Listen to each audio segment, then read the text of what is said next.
کہ آیت اللہ سید محمد حسین طباطبائی ایک بات اور فرماتے تھے، کہتے تھے صرف ایک صلوات، صرف ایک درود، یہ بھی عالم برزخ میں ایک نورانی شکل اختیار کر لیتا.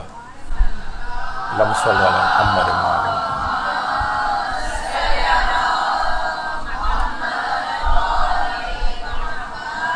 یہی وجہ ہے کہ پیغمبر فرماتے تھے جو ایک مرتبہ مجھ پر درود بھیجے گا، خدا روز قیامت اس کے اوپر نیچے دائیں بائیں ہر طرف سے یہ نور اس کو گھیر لے گا اور اس کو نورانی بنا دے گا.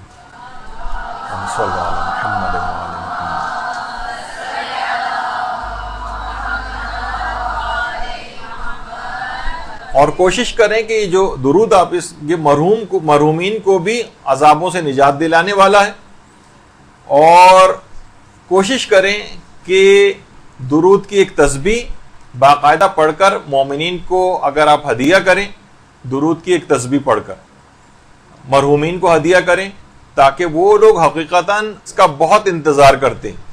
اور عام زندگی اور مشکلات اور پریشانیوں کے لیے بھی آیت اللہ سید محمد حسین طباطبائی فرماتے تھے کہ جب بھی مشکلات اور پریشانیوں میں گرفتار ہو جاؤ تو درود کا ایک سیلاب روانہ کرو. وہ سیلاب اس طرح سے ہوگا کہ تمام تمہاری مشکلات اور پریشانیوں کو بہا کر لے جائے گا. اچھا، یہ بات بھی آئی ہے کہ خود کو لے کر پیغمبر اسلام کی خدمت میں لے کر جاتے ہیں، پیغمبر اسلام کی خدمت میں لے کر جاتے ہیں. اللہم صلی علی محمد و علی محمد.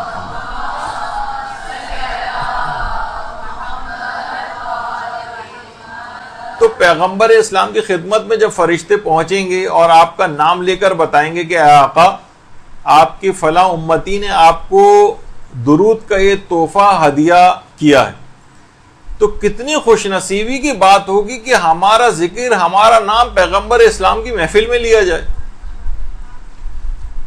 ہمارا نام ان کی سماعتوں سے ٹکرائے. تو وہ کریم اس ہدیے کو پا کر نہ جانے کیا کیا کچھ عطا فرما دیں گے. تو ایک تسبیح چہاردہ معصومین علیہ السلام کی خدمت میں ان کو بھی شامل کر لیں اور ان کی خدمت روانہ کریں. ایک عالم کو باقاعدہ کسی نے خواب میں دیکھا تھا جو بہت ہی خوش اور مطمئن نظر آ رہے تھے، بہت خوش اور مطمئن. ان سے پوچھا کہ آپ کے ساتھ کیا ہوا، یعنی پروردگار نے آپ کے ساتھ مرنے کے بعد کیا سلوک کیا؟ کہا کہ ایک عمل کی وجہ سے میری بڑی آسانی کے ساتھ بخشش ہو گئی، وہ یہ کہ جب بھی میں کوئی کتاب لکھتا تھا تو اس میں جہاں پیغمبر اسلام کا نام آتا تھا وہاں ان کے نام اسم گرامی کے ساتھ میں پورا درود اپنے ہاتھ سے لکھا کرتا تھا، اس عمل کی وجہ سے. اللہم صلی علی محمد.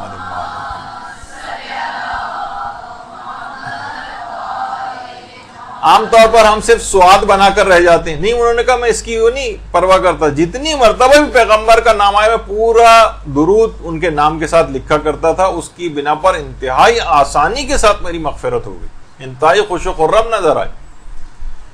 ابراہیم بن علی نام کا ایک شخص تھا، اس نے بھی خواب میں پیغمبر اسلام کو دیکھا تھا.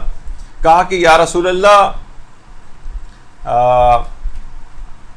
میں آپ سے شفاعت کا خواستگار ہوں.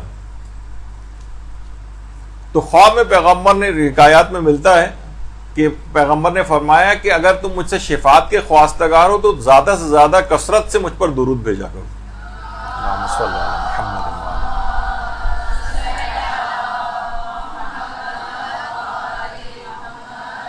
جیسے بہت سی روایات میں ملتا ہے کہ حضرت ابوذر غفاری کے متعلق کہ جبریل ایک دفعہ پیغمبر اسلام کی خدمت میں آئے اور اسی وقت مسجد میں حضرت ابوذر داخل ہو رہے تھے. کہا یا رسول اللہ، یہ ابوذر.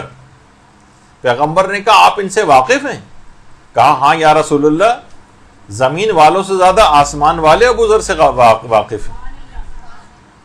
پھر اس کے بعد کہا کہ یا رسول اللہ، 3 اعمال کی بنا پر ان کی شہرت آسمانوں میں بہت زیادہ ہے. نمبر 1 تو یہ، پہلی بات تو یہ کہ عاجزی اور انکساری کا بہت اظہار کرتے ہیں، یعنی اتنے فضیلتوں کا حامل ہونے کے باوجود جو ہے 9 درجے 10 درجے ہیں، 10ویں پہ تو سلمان ہیں، 9ویں پر ابوذر ہیں، لیکن اس کے باوجود بھی عاجزی اور انکساری کا بہت اظہار کرتے ہیں. دوسری چیز یہ ہے کہ کثرت سے سورہ اخلاص کی تلاوت کرتے ہیں، اور تیسری چیز یہ کہ کثرت سے درود کی تلاوت کرتے ہیں. اللہم صل علی محمد وعلی محمد.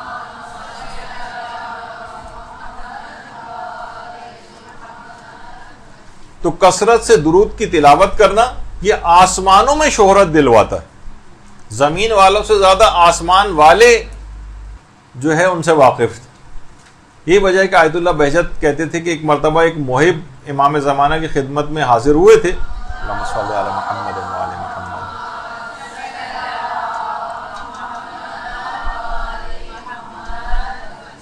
تو فرماتے ہیں کہ حضرت حجت نے ان سے خود تاکید کی تھی کہ جب بھی تم درود پڑھا کرو تو وہ عجل فرجہم کا اضافہ کیا کرو. درود بھیجیے محمد وعلی محمد صلی اللہ علیہ وسلم.